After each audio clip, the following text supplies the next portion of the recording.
The program is entitled The Americas in the 21st Century, Defining U.S. Interests. Our guest is, of course, the Assistant Secretary of State for Inter-American Affairs. It's a wonderful topic, and we couldn't ask for a more appropriate person to make the presentation. Mr. Watson is a graduate of Harvard College, 1961, a classmate of Mr. Savage, who's with us this evening, a member of the Council, and who was a colleague of Mr. Watson's in the Foreign Service in Brazil a number of years ago, the distant past, as I was reminded by Mr. Watson. Mr. Watson's career has been largely in Latin America. He joined the Foreign Service I believe, in 1962. His early postings were to the Dominican Republic and to Spain. He's served at the State Department, of course. He received a master's degree at the University of Wisconsin along the way.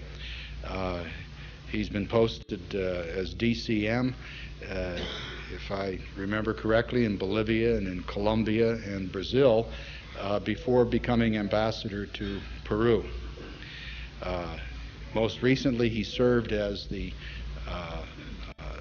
Deputy American Ambassador to the United Nations before his present assignment. The Assistant Secretaries are wonderful guests to have. We're indeed privileged and honored to welcome this evening the Assistant Secretary of State for Inter-American Affairs, Alexander F. Watson. Mr. Secretary.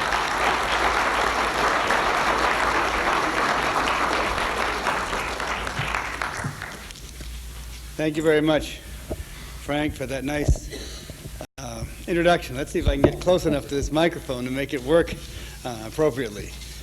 I'm delighted to be here, have a chance to visit Baltimore, which is a great town, to speak to you and hope to have a good exchange of views after my opening remarks. I didn't really say, Peter, that we were together somehow in the last century. I merely said it was longer ago than either of us really wants to remember.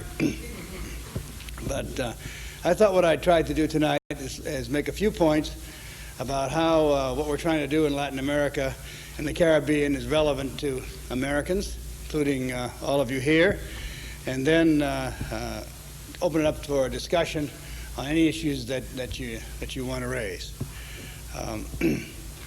But let me just start with a few points which may be obvious to this group, but which are not always obvious to people around the country, and you see this in the campaign, you see this in the Congress, that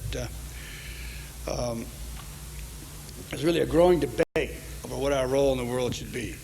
And in our country right now, more so than in any time recent years, I think, there are some individuals, including some that are actually running for president, that seem to believe that we should pull back from our international engagements and our international commitments. And I don't think these people have really learned the historical lessons of the 20th century that we either remember or we certainly know about, how our isolationism of the 20s contributed both to the Great Depression and to the onset of World War II. And I'm certainly convinced that if isolationist views that are out there today were converted into policy, this could undermine the foundations of our national security and prosperity in very real ways. I think that Americans, in effect, have only one fundamental choice to make from which others will flow, which is, do we take firm actions to build the kind of international political and economic systems that will advance U.S. national interess, or do we step aside, cede our historic leadership role, and let other forces and actors shape events for us? While certainly no country is more powerful or influential than our own, the fact remains that our relationship with the rest of the world is increasingly interdependent. Today, American business is international business, and American problems such as drugs, crime, illegal immigration, and environmental pollution and destruction are also international problems. To deny the linkage of our own prosperity and well-being to that of our neighbors is simply, in my view, to deny reality. President Clinton, like all his recent predecessors, has rightly chosen to place our nation firmly on the path of continued engagement and leadership in the world. Now, while I'm here to talk to you specifically about how the President's vision for our country has shaped our relations with the Western Hemisphere, I would be remiss if I did not briefly mention the importance of American leadership in another part of the world, Bosnia. As a result of the President's peace initiative, the fighting in Bosnia has stopped.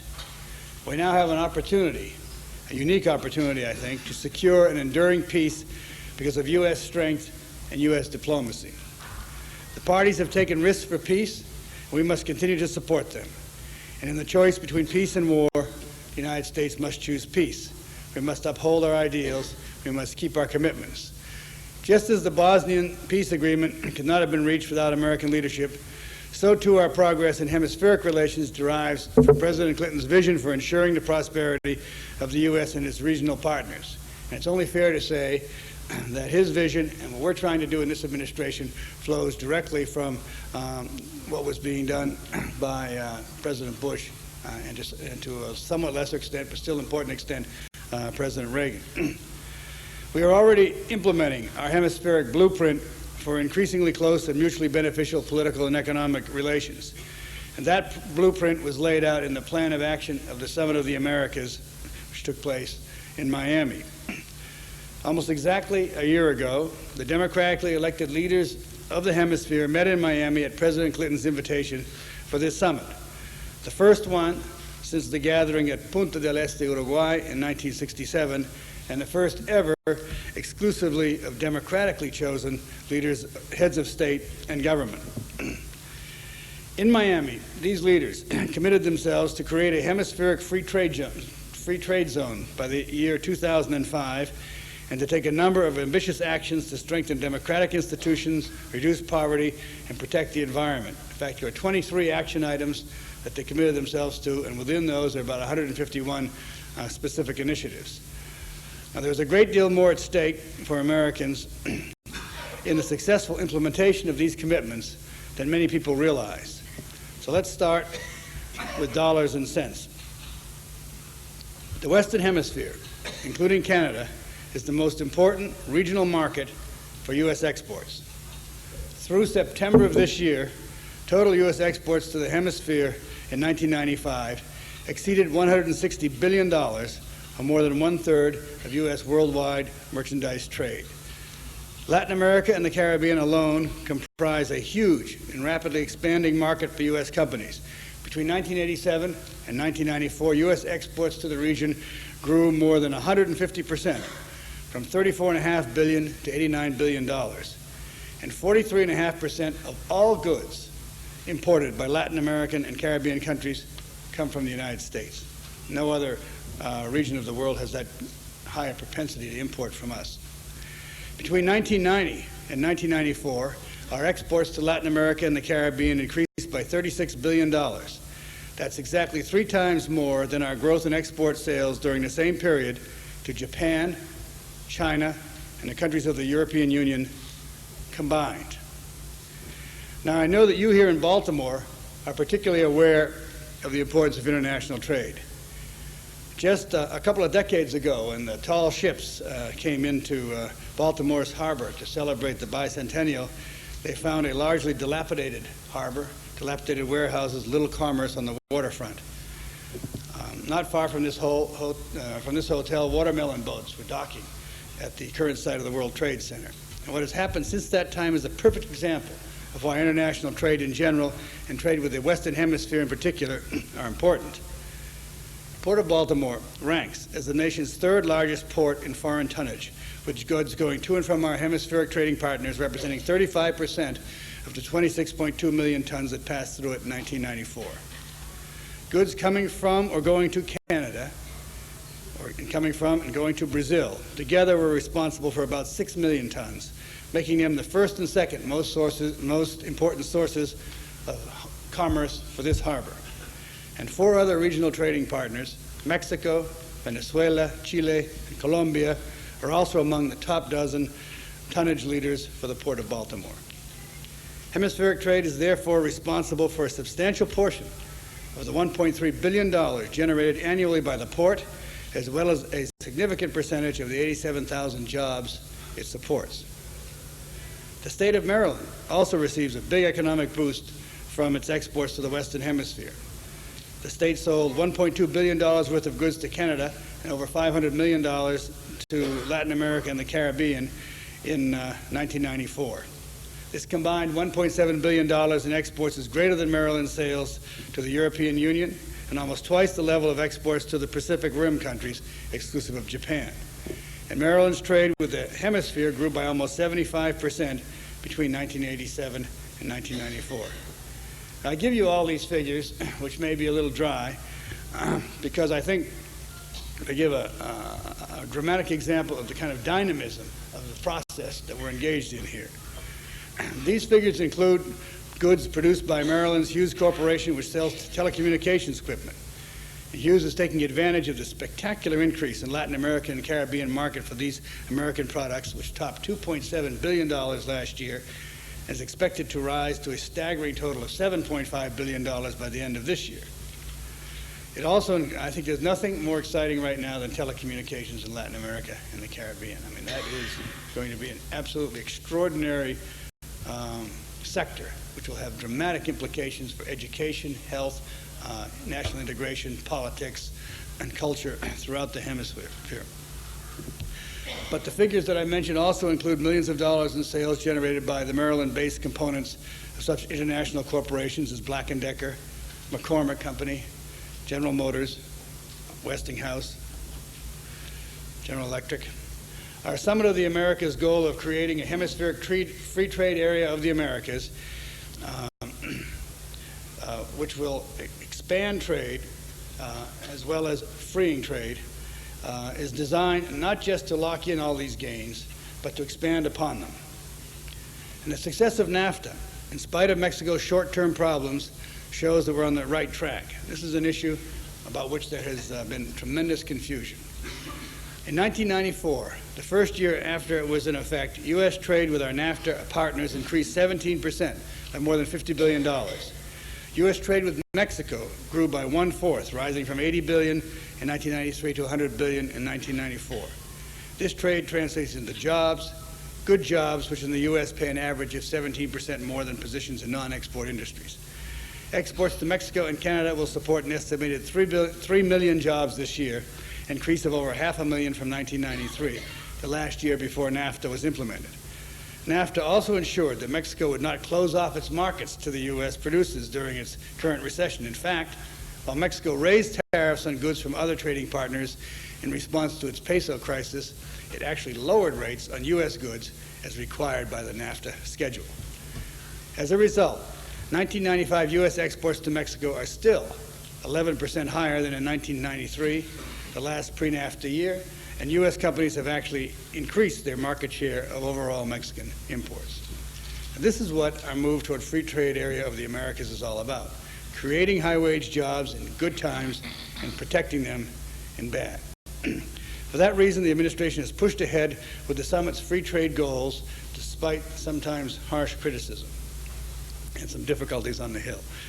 In addition to the multilateral discussions in post-summit trade meetings and ministerials, this means moving forward with plans to make Chile the fourth member of NAFTA, or as the Prime Minister of Canada referred to them, the Cuatro Amigos, the four friends at the Miami summit.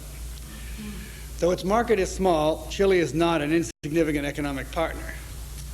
This may surprise you. In fact, U.S. companies sold more to Chile's 14 million people than they did to the 920 million citizens of India. Although passage of fast-track legislation has been delayed in Congress, we and our NAFTA partners are pressing forward in discussions with Chile. We'll take them as far as we can until we get fast-track authority, although the Chileans have said they're not going to actually close the deal until we get that authority.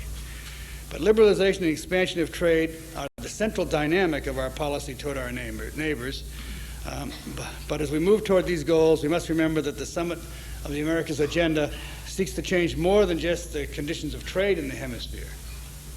Some people have wondered why other issues are important to us. Why should we expend U.S. effort and tax dollars to strengthen democracy, reduce poverty, or preserve the environment in Latin America? How do our citizens benefit from this? Altruism and philanthropy aside, the United States derives important long-term benefits from its efforts to address non-economic issues abroad. Illegal immigrants, illegal drugs, terrorism, polarizing civil conflict, and environmental destruction are the real threats we face when we do not work to improve conditions in our own hemisphere, in our neighborhood. As the President said in his October 22 address at the United Nations, and I quote now, "We can't free our own neighborhoods from drug-related crime without the help of countries where the drugs are produced. We can't track down terrorists without the assistance of other governments. We can't prosper or preserve the environment unless sustainable development is a reality for all nations. Fighting drugs and crime is one part of the summit agenda to strengthen democratic institutions that clearly has a direct impact on every city and town in America." This year we've seen some notable progress as the arrest of the leaders of the Cali cocaine cartel by the Colombian authorities. However, and I gather you had a more full discussion of that when Rodrigo Pardo, the Colombian foreign minister, was here. However, the Summit of the Americas agenda calls for much more. In addition to efforts to enhance cooperation and information sharing among the region's law enforcement organizations, the hemisphere's 34 democratic governments agreed on December 3 in Buenos Aires to adopt a strict series of measures to control money laundering or to keep drug traffickers and other criminals from enjoying the profits of their illegal enterprise. That was really a first. That has not been done anywhere else before. And Bob Rubin went down there to head up the U.S. delegation, Secretary of the Treasury. We are also engaged in efforts to better control the flow of precursor chemicals used in narcotic production and to assist in programs designed to reduce the production of crops used for illegal drug trade. By participating in this process, the U.S. government is actively working to protect the lives of young people in America by helping keep drugs off our streets, as well as ensuring that our neighbors and trading partners don't have their institutions infiltrated and corrupted by the drug traffickers and their henchmen. I often say that even if the drugs were not coming in to our country and causing damage here, it would be in our interest to help these countries, our neighbors, fight off the corrosive effect of the narcotics industry on their democratic institutions and the distortions caused to their economies. Combating corruption and improving the administration of justice are also parts of our efforts to strengthen democracy among the Summit of the Americas partners and of direct relevance to U.S. citizens. Why should this be important to people in America? Just ask the international businessman whose deal fell through because he's unwilling to bribe a local official. Ask a company like Reebok, which cannot get the right to market products under its own name in one country because of an overwhelmed and inefficient court system. Ask the traveler who has faced the petty corruption of a customs or law enforcement official. And corruption is a vice not unknown in our own society, of course. But we have long-standing mechanisms in place to deal with it when it occurs, as well as more than 200 years of solid democratic traditions to guide us, and many of our regional partners not as fortunate. Moreover, if we are to have a free trade zone in this hemisphere, corruption and judicial system inefficiency are problems that simply must be addressed. At present, they represent major drags on the ability of all citizens of the region to conduct their affairs in an atmosphere of openness and trust. They create more than economic disincentives. They strike at the very heart of the notion of equality before the law, which is an essential component of any well-functioning democratic society. As the Peruvian Foreign Minister Francisco Tudela told me on a recent visit to Washington, I quote, "The biggest enemy of social justice is corruption," close quote. Summit actions designed to reduce poverty in the region also have similar benefits for the United States. For our hemisphere to be stable and prosperous, something must be done to address the stark economic inequalities suffered by populations of many countries. Once again, this is in our own self-interest. By improving the standard of living in the hemisphere, we are increasing the demand for U.S. goods and services, as well as ensuring social peace and political stability. Ensuring stability may sound rather abstract, but what it means is reducing the kinds of economic, social, and political tensions that have resulted in massive outflows of illegal migrants or have plunged our hemisphere into coups and internal conflicts into which we are often drawn at significant expense. Just think about what we spent in Central America over the last decade or so. Preventing such problems will require the judicious use of foreign aid. While foreign aid may not be the most popular way to spend American tax dollars, the small amount dedicated to aid programs sharply focused on areas where they can do the most good is an essential insurance policy against future unrest. Now, our summit initiatives on the environment flow naturally from our efforts to reduce poverty and enhance economic opportunity. Just as our communities have zoning laws to ensure that growth and expansion occur in an orderly manner that is in the long-range interest of its residents, so our environmental initiatives seek to ensure that today's economic development does not produce problems down the road. And working with our summit partners, we are engaged in efforts to ensure that economic developments are forward-looking and designed to make the best use of our natural resources while simultaneously preserving them for future generations. Once again, this makes good sense for America. In addition to the social benefits of ensuring biodiversity and preserving natural resources for future generations, American companies benefit directly from these initiatives. In fact, sales of American environmental equipment and services to the region, exclusive of Canada, is expected to grow from $4 billion in 1993 to almost $7 billion by 1998 due to new environmental regulations and increased enforcement. U.S. firms are currently engaged in such diverse projects as wastewater treatment plants in Sao Paulo, automobile emissions inspection systems in Mexico, and dairy industry waste disposal in Argentina. Our Summit Environmental Initiative for Sustainable Energy Development has also led to a partnership between the U.S. and Central American countries to reduce greenhouse gases. Venezuela, now our #1 foreign oil supplier, has pushed ahead with efforts to open up its energy sector to new environmentally friendly investments to the benefit of U.S. firms. And Colombia's expanding energy sector has also provided new opportunities for Maryland's Crown Petroleum Corporation. As we move ahead to meet the goals set forth in the summit's plan of action, there will be some bumps in the road without doubt. Still, I hope my remarks here today have given you a little better understanding of the U.S. government's efforts to ensure the kind of mutually beneficial relations in our hemisphere that will help guarantee the prosperity of the United States now and in the future. There is certainly, in my view, no turning back. Were we to try to stop this process and throw up barriers to greater trade and interaction, we would only succeed in stifling our own talents and initiatives. We cannot shackle the economic dynamism which will be released as the hemisphere is integrated. And I want to assure you that I and my colleagues in the Department of State and in our diplomatic missions throughout Latin America will continue to make every effort to achieve the goals of the Summit of the Americas and translate them into benefits for the American people. Our task is not an easy one, especially in the face of congressional budget actions which have reduced international affairs spending by 45% in real terms over the last decade. While the worldwide foreign affairs operating budget is just 1.3% of all federal government spending, Congress has proposed cutting it by as much as 20% more this year. Of course, that process is not completed yet on the Hill. But the members of the Foreign Service in Latin America and the Caribbean will continue working as best they can to give the American people the support they need and deserve and advance our national interest at this critical juncture in hemispheric relations. That ends my prepared remarks, and now I'd be glad to have any kind of a discussion or take criticisms or questions or suggestions from you. Let me apologize to the Secretary for one little problem in our procedure, and that is that if someone, I'll repeat the question if someone asks it from the floor for the benefit of the television camera, if that's all right. But I'll leave it in your hands to recognize questioners and to respond, of course. Sir, if you could clear up a point, perhaps I misunderstood or newspapers have been reporting something differently. You mentioned that... Sometimes happens. Yes, it does. You mentioned that exports to Mexico have increased significantly after NAFTA. Right. I believe I've read in the papers that though exports have increased, the trade deficit has also increased, right, since these parts that are being exported are merely raw materials or parts that are then assembled in Mexican plants, brought back into this country, resulting in loss of jobs and indeed hurting the economy, not helping it. Would you comment on that, Yeah, there please? are 2 or 3 different pieces to your excellent question.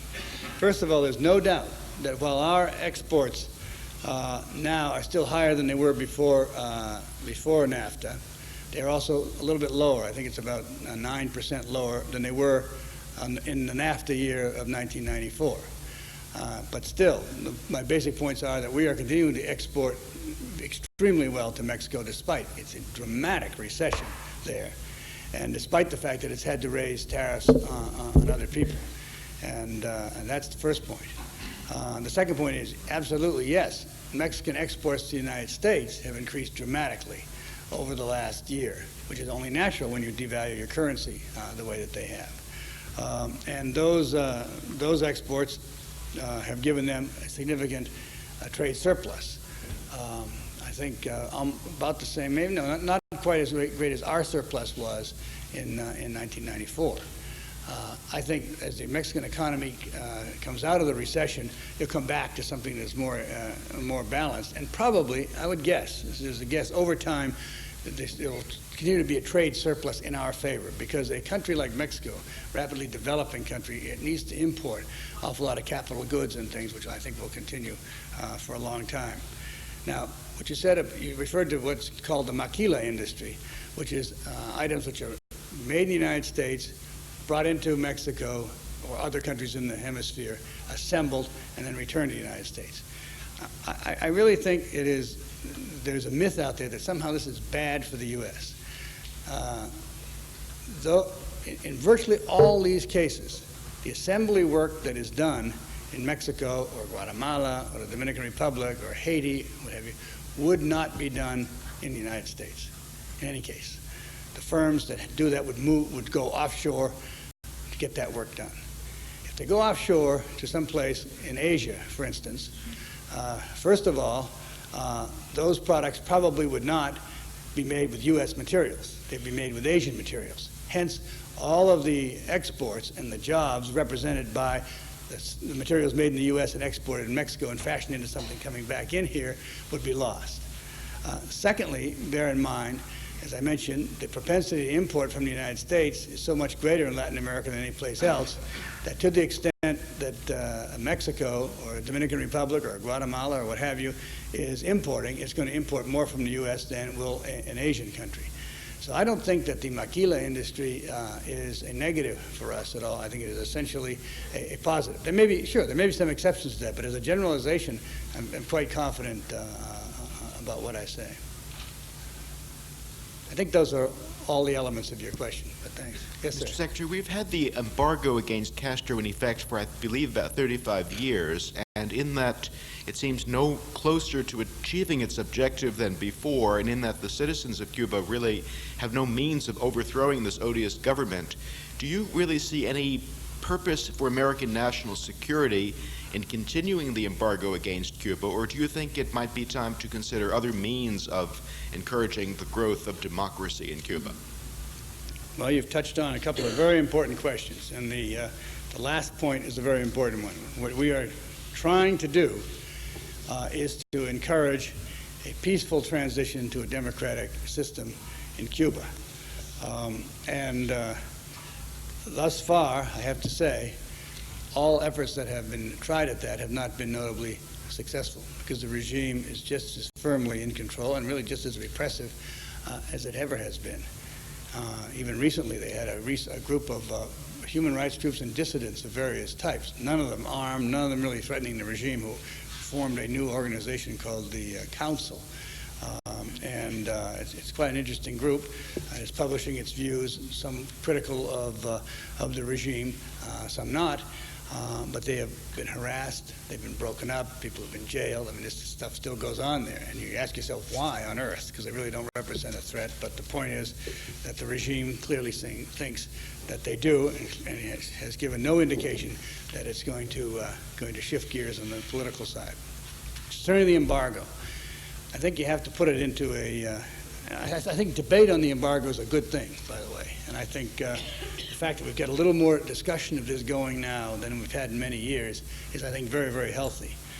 And the fact that you've got business interests now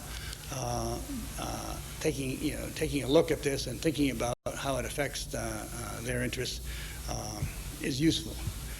I think that, but you have to remember the embargo started way back during the Kennedy administration in response to a variety of phenomena, one of which was the expropriation of property without compensation. But there are other things as well. It was Cuba's very aggressive exportation of revolution in those days, etc. And the embargo is not quite enshrined in law. It is, of course, authorized, but it is heavily supported by expressions of the will of the Congress over the years of both parties, with strong majorities. So even though there may be increasing criticism of the embargo in some quarters, I think the political landscape still indicates that there's more support for it than not. And I don't think you're going to see any lifting of the embargo or attenuation of the embargo by this administration until there's some dramatic change in Cuba. And that's what the Cuban Democracy Act indicates. It says, you know, we can make take carefully calibrated measures in response to serious steps toward political change and even economic change in Cuba. And that's what we haven't seen on the political front at all. But if you'll bear with me, let me go a little bit further on this subject, because you know, what we've been trying to do, and the President announced some things, measures on October 6th, which are trying to stimulate and increase contact with the Cuban people. Some people refer to this as track 2, the embargo being track 1, putting economic pressure on the regime, and track 2 is reaching out to the Cuban people.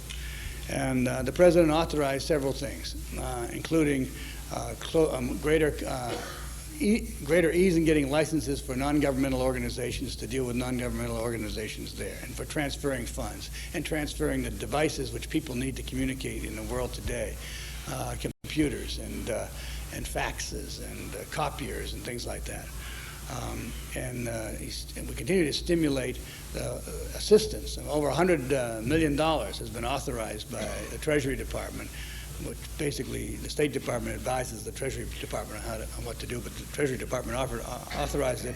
$100 million going into Cuba. Catholic Relief Service, which is headquartered here, is one of the major players in that game, supporting Caritas, which is one of the bigger non-government organizations inside Cuba now. We've liberalized a little bit, if you will, the exchange of students, and made it easier for researchers and others to go to Cuba. In fact, some students from Johns Hopkins, undergraduates, will be among the first to take advantage of this and go to Cuba. All this is designed to give the Cuban people some other reference points that are different from the regime, and to open up communication with them.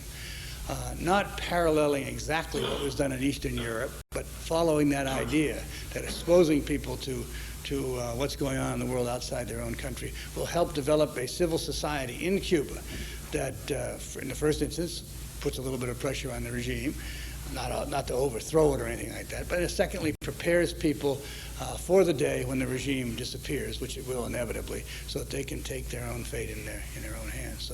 So that's where we are on that issue. Right now, we have a very serious question, a piece of legislation called the Burton legislation for Senator Helms and Representative Burton, which has not quite emerged in its final form yet. They're still in a conference between the House and the Senate, and that should come out pretty soon. For action in the Congress. I can't predict what the President will do, but the Secretary of State said very clearly that if that legislation looks like the original House version, he will strongly recommend a veto. And we can talk about that at greater length if you wish, but I don't want to go any longer on Cuba at this point, if you don't mind. Yes, sir. Yes, sir. If one were to consider the United States' relations with Latin America and the Caribbean in terms of partnerships of mutual interest rather than simply the United States leading where it thinks others should go, can you say which Latin American and Caribbean countries do you think currently have the physical infrastructure, such as roads, ports, and so forth, the functional infrastructure, such as an educational system, public health systems, and so forth, and the role of law, as we would understand it, such that they could be considered reliable partners for economic and political matters? Which ones would be at that level now? Which ones do you think would be at the opposite extreme that are very far from that? And are there any that you think are coming close to being good partners? It's an interesting question, and bear with me if I don't start, fingering every country in the hemisphere. But one thing that's obvious, what you're talking about are some of the criteria that the members of NAFTA have for welcoming new members in. At this point, and mind you, that's not a decision made unilaterally by the United States. The Mexicans and the Canadians have just as much to say about it as we do. And using those criteria, the country which most meets them, most closely meets them, most nearly meets them is Chile. And there's no question about that. And we hope to get on with bringing them in to be the fourth amigo, the fourth friend in the NAFTA partnership as soon as we can. After that, there is the concept of readiness, which includes many of the things that you said. Which countries will be more ready, if you will, to join? And that's a question to be seen over time. All these countries are in dramatic evolution now. And so what they may be today is not going to be what they're like tomorrow. And I think one of the things we've learned in the last few years in the hemisphere is how quickly bad situations can become relatively good situations with some good policy choices. That's very encouraging, because sometimes you think a situation is hopeless, and you realize that nothing is really hopeless if people take the courageous policy measures they have to. But there are clearly some countries which have greater difficulties than others in each of those areas, but forgive me for not sort of running through them all at this point. One of the things, though, we have to look at over time is what is going to be the relationship between the NAFTA countries, whoever they may end up being, and the Mercosur countries, the Southern Common Market, as it's called, countries, Brazil, Argentina, Uruguay, and Paraguay. Brazil is huge, 150 million people, second only to us in the hemisphere, and driving that forward. At some point, if we're going to have a free trade area, we have to work that out. How will we bring these two groups and everybody else together? And that's something we're going to be discussing at a meeting in Cartagena, Colombia in March of trade ministers. And Mickey Cantor will represent us, and his colleagues from around the hemisphere will be there. But these are big issues, and some of the points that you raised there are going to be key in this regard. That's why I spent so much time really talking about the importance of judicial systems. I think it's the single most vulnerable point in our hemisphere, and it's something that comes from it's historical phenomenon. Comes from the colonial period, and most countries in the hemisphere will be the first to admit that they do not have really well functioning judicial systems in which people can feel confident, in which all people are treated fairly. And one of the great surprises for us as we were negotiating our way to the Summit of the Americas was to discover the emphasis put on corruption, not by us, but by the Latinos.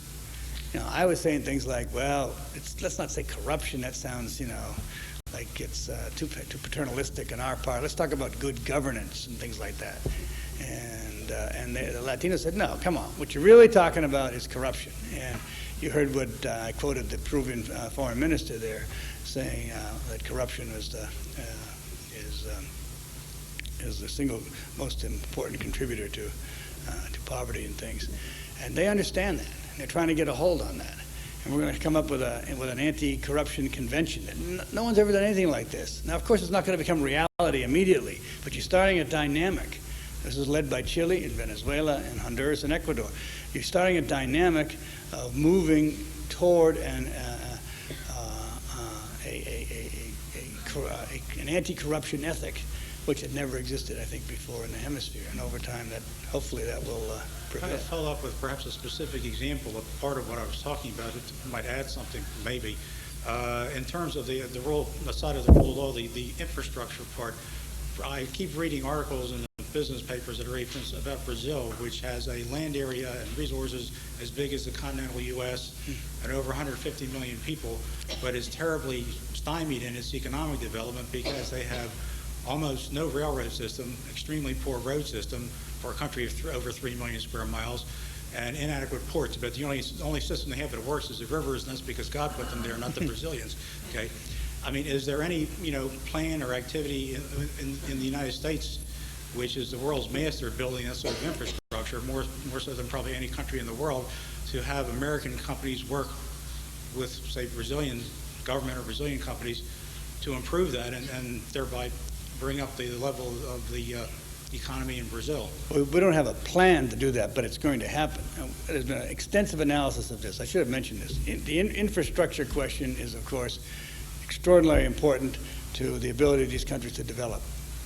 And the World Bank has estimated that it's going to take $300 to $600 billion of investment in infrastructure in the hemisphere, not counting the U.S. and Canada, over the next decade. That's $1 billion a week investment in infrastructure. I mentioned part of it, telecommunications, a little while ago. That's going to be revolutionary, but it's just as important to be working on airports, on dams, on ports, on roads, railways, and environmental infrastructure as well. That's going to have to be done largely by the private sector. There is not that much money around anymore in the multilateral development banks. So there are going to be enormous opportunities there. And a lot of I happen to know quite a bit about Brazil because I've lived there a couple of times. A lot of the Brazilian construction companies already have arrangements with American construction companies who are specialists in certain kinds of things. Sewer outfall, for one, or bridges, or steel plants, or what have you. And so those kinds of relationships are already formed, and I would expect that as this infrastructure investment takes place, there'll be plenty of activity for American firms as well as for other foreign firms. But it's crucial to the ability of these countries to realize their potential, and I think they all realize that at this point. Brazil, under President Cardoso, is making heroic efforts to get their economic house in order. They've cut inflation dramatically, and they have gotten they had a period of difficulty on trade. They're doing all right on trade again. They have huge reserves, $40 billion in reserves. They still realize they must undertake structural reform. They must cut the public payroll and redistribute public funds in much better fashion than they have up till now. And Cardoso is going to keep hammering away. It requires, unfortunately, they wrote a very complicated constitution, which is not very helpful. So they have to do constitutional reform before they can even pass the normal legislation to deal with these things. But they're moving on this as aggressively as they can. But it's a complicated process. Yes, sir. Is the State Department's failure to blow the whistle on the CIA's sabotage of stated administration policies in Central America because the State Department really agrees with the CIA?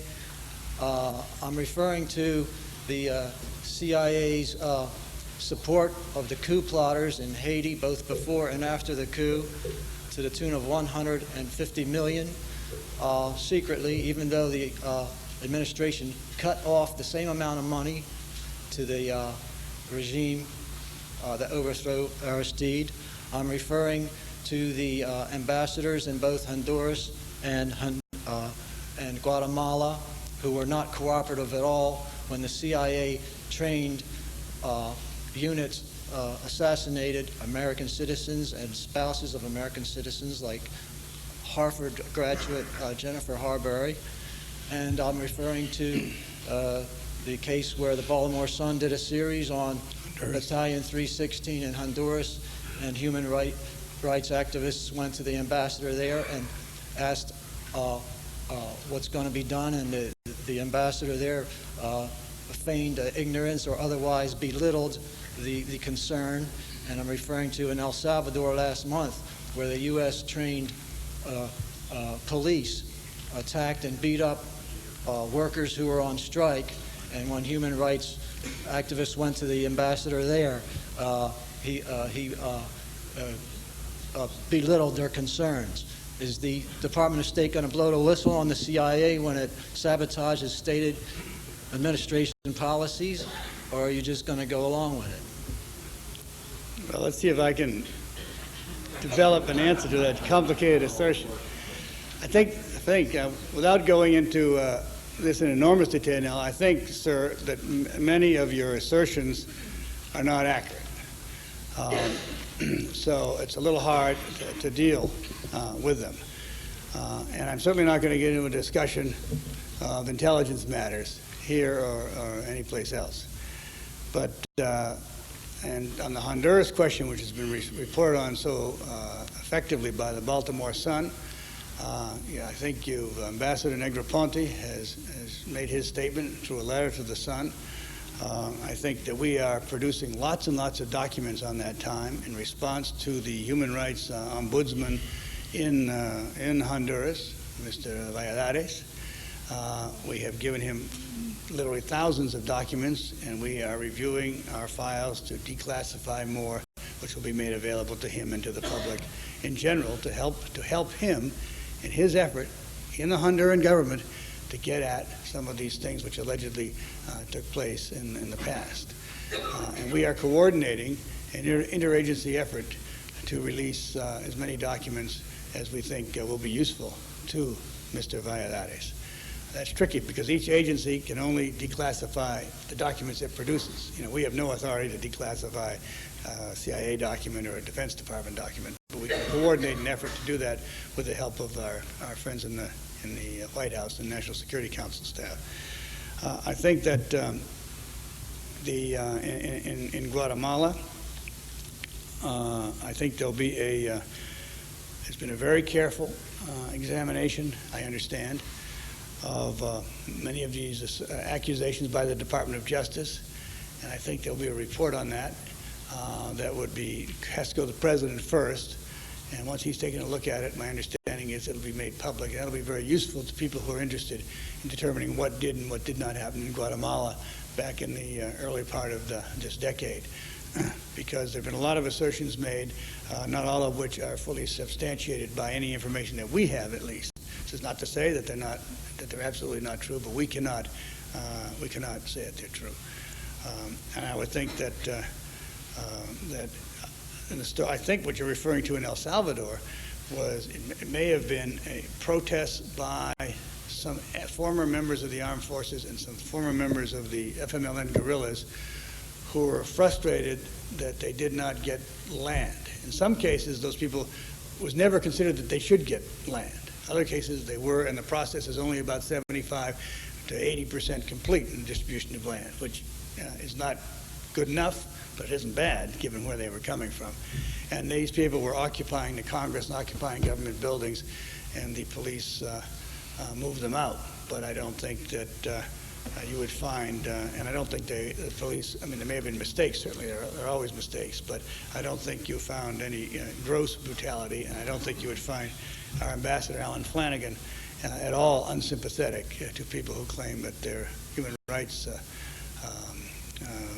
would have been damaged. In fact, our human rights experts are now citing El Salvador, and you may, given the tenor of your remarks, you may find this incredible, but are citing El Salvador around the world as an example, a good example of what can happen. You can go from a society in total chaos, civil war, brutality all over the place on both sides, and with a relatively short period of time, the war ends, the peace agreement is devised, and I had a little bit to do with that on the margins of my time at the UN, and has been implemented really quite faithfully, not perfectly, but quite faithfully, in a way where you've got the former guerrillas are now the Speaker of the House, and there really are, compared to the past, very few human rights violations taking place in El Salvador at this point. So I hope I've managed to touch on at least some of the issues that you raised, if not entirely to your satisfaction. Yes, Sorry. sir, beginning with the FDR, we have had a succession of new initiatives in Latin America, and they've all been positive and very helpful, while at the same time, over in Asia, those countries have been shaking off colonialism, and in the last few decades, they have made sensational strides in economic development. How would you account for the difference in the progress made in Asia in such a short time vis-a-vis what has not been accomplished in Latin America? I think the single most important contributing factor to the rapid economic growth in several Asian countries, as compared with countries in the Western Hemisphere, and indeed in any other part of the world, has been the domestic savings rates. That's what everybody now is coming to realize, and that Chile has domestic savings rate at a level of the Asian countries. Like they're saving like 30%. I mean, it's incredible. They got so much money, they don't know what to do with it. They're investing all over the place, Argentina, Brazil, Peru, elsewhere. And their economy keeps booming along 10 straight years at over 6% growth per year. When President Cedillo was here for his visit a few weeks ago, and he was chatting with Bob Rubin. As soon as he came in, Bob came over to Blair House just to talk to him, even before we started the formal events the next day. And President Zedillo was saying, look, the single most important thing we've got to do in Mexico to get beyond this immediate peso crisis and also get back to sustainable growth is to get up our external savings rate. And that implies, of course, less dependence on imported capital. And the Achilles heel in the Mexican case was that they had imported too much capital on a short-term basis, and they were unable to make to repay that capital on time, and that they went to devaluation, and then you've got the crisis that they're into, and they have to work their way out of it. But I think that's the single most important factor. I would argue, however, that in Latin America, in the countries of this hemisphere, in many cases, much more political progress has been made in terms of participative democracy than in many of the Asian countries. Yes, sir. Yes, what are and how could a private individual know his rights under the free trade agreement, knowing that the information usually relate to statistics concerning big business and the multinational? How could a private individual know his rights? And also, is it clearly intended that the private individual is going to know under the free trade agreement the proper trade tribunals and his right to go to the particular trade tribunal to redress his rights? And is the government going to try to get out the pertinent information so an individual citizen could know this particular type of information? I think it's a good point, because if you're talking about the NAFTA agreement, there are lots of new bodies that have been created for adjudicating a variety of things in the labor area, in the environmental area, and in the trade area. And just and even we're just meeting this afternoon over at the Treasury Department, preparing for a meeting we're going to have in San Antonio on Monday of the North American Development Bank, which is a body which is going to be financing environmental projects on both sides of the border between the U.S. and Mexico. Really a very exciting way to address a very serious and long-standing problem. But in terms of, if you're an American who's interested in sort of investing in some fashion, small business person, something like that, the Commerce Department has increased the number of people it has in Mexico and is increasing it still further dramatically because there is tremendous demand for that. If it's a labor question, you can talk to the Department of Labor here. We've already had some cases adjudicated by the various labor bodies, including the one that we have in Dallas. And environmental questions are actually the body for dealing with that is in Canada, and the first case was actually brought by Americans against Americans for allegedly not complying with our own laws sufficiently. So you can go to U.S. Trade Representative's office, and they can give you the general information. But then, you're right to be perplexed. There are a lot of different bodies. You just have to follow down which one of them is the one that will deal with your particular problem. In the presentation of the NAFTA treaty, when you're a citizen looking at TV, and the president makes his presentation that this is good for the country, at that point, is it possible that the private individual could be informed that they ought to participate under the treaty, other than the benefit of jobs and enhancements? There's a finance sector that relates to the treaty. There's a service sector also. Okay, and then it would generate a number in the populace. I think they had some type of engine, which may enhance the total picture of economics here in the Western Hemisphere, other than reading the Journal or the Wall Street Journal, looking at the profit picture and whether or not the treaty is working. Do you think it can come from the top level of the president to inform the general public that they may have a pertinent stake in having a better economy here in the Western Hemisphere by exposing the rights of the individual under the treaty? Well, I think first of all, the president, my own view, personal view, is the president's responsibility would be to describe the general benefits that he perceives to the nation from whatever he's trying to propose, in this case, NAFTA. When you get down to specific cases, I think he would be foolish to try to get into describing them too distinctly in public, but you need to be pointed in the right direction. And look, if you want to know about labor questions, you talk to the AFL-CIO or the Labor Department. They've got a whole bunch of talk to Jack Otero, who is the Undersecretary of Labor for International Affairs, about this. They can point you in the right direction immediately. If you want to talk about environmental things, go to the EPA or to the environmental people in the State Department. No, they can point you in the right direction. And if you want to talk about investment in the area, well, the Commerce Department. Well, what would be the unitary center to call? Just one center that can transfer I you to the... think maybe that set of questions we're going to have to curtail only because we've only got a few more minutes, and we do want to make sure these two gentlemen at the microphone Start get a with chance. U.S. Trade Representative's office. That's where you start. Mr. Secretary, I've been stricken in some of my business relations with companies who invest in Latin America, have critical investments there, and the great number of Americans who have a great stake there, and also by the degree to which, as you have outlined, immigration affects Americans, and our policy to countries who send their people here have a tremendous impact. And yet, at the same time, I mean, and the example of Brazil being perhaps the 7th largest economy in the world, and yet we don't seem to focus on some of its development problems, such as the infrastructure, as we heard.